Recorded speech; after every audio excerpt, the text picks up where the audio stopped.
What is an asset? Most people get this wrong. Just because something is called an asset doesn't mean it's actually working for you. Financial security usually starts with owning assets. Most people spend their entire lives working for money. They earn, they spend, and repeat that cycle. So what actually is an asset? An asset is simple. It's something that puts money in your pocket. That could be rent, dividends, a business, or digital income. It's not about what the thing is, so it's about what the money is doing. If something constantly takes money from you, it is probably not an asset, and here's where it gets interesting.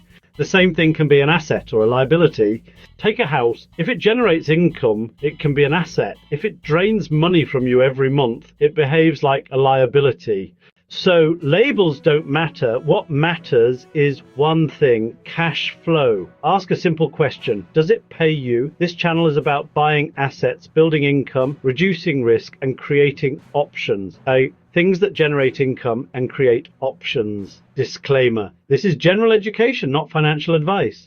Subscribe if you want to learn how real assets create income and options over time. Next, I'll break down the difference between assets and liabilities and why most people get that wrong too.